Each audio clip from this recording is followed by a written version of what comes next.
Hey, it's Saturday, June 30th, 2018. I'm John Knox, and we're at the Back in the Day Museum down in Carson. It's a place that has a lot of old memorabilia of all kinds, inside and out.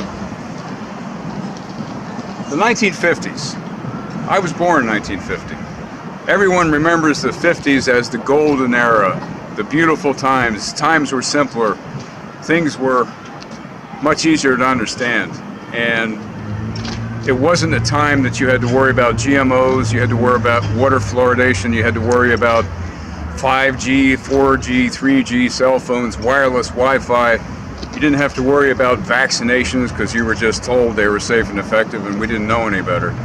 So people, sometimes they want the simplicity of what they thought life was like.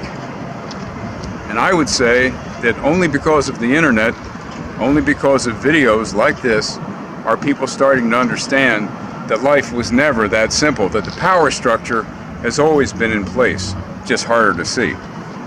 The affluence of the 1950s is largely because of the Bretton Woods agreement made between the Allies in 1944, even before the World War II was over, making the dollar the reserve currency of the world and making it possible for America to ship printed money, just paper and ink, overseas in return for goods and services. The 50s and the 60s were the direct result of that.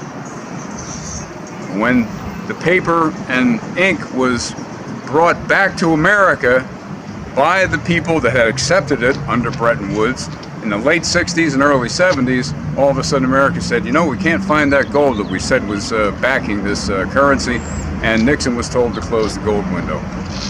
But what I'm really getting at here is it's always the past, it was so much better. Well, guess what? The power structure's always been here. It's just now they're starting to speed everything up, and that's why they're using the technology that they're using. Like this shirt. The shirt is 5 years old. All right? It was a great concept that George Barnes came up with. However, this is from 2013, this shirt. And here's what's concerning us right now. Chris Haskell. Now, I hope my hair is okay. Chris is an activist who's been unjustly accused in Tucson, Arizona. I recommend you look into his case. You can look at my YouTube channel for more information about Chris Haskell. Look under John Knox Activist. That's my YouTube channel. Start to get information about Chris. Start to make your decisions about Chris, because he's facing trial.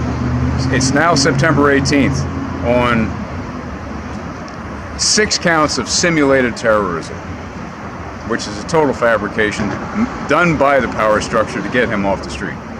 All right, so I wish days were simpler. Days are actually getting more real as we go. Sometimes it's going to make you depressed, sometimes it's going to make you crazy, sometimes it's going to make you, give up.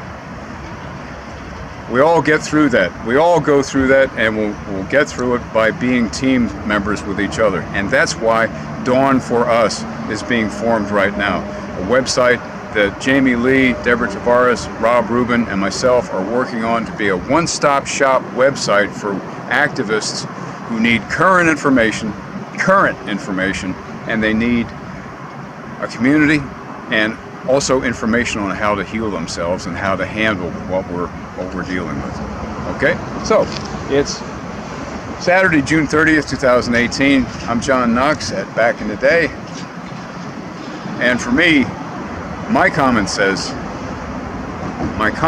says the future to me is more important than what I think might have happened in the past. So I'm maintaining my common sense, I'm cultivating my common sense, and I'm finding out that there's always more and more reasons to stay curious.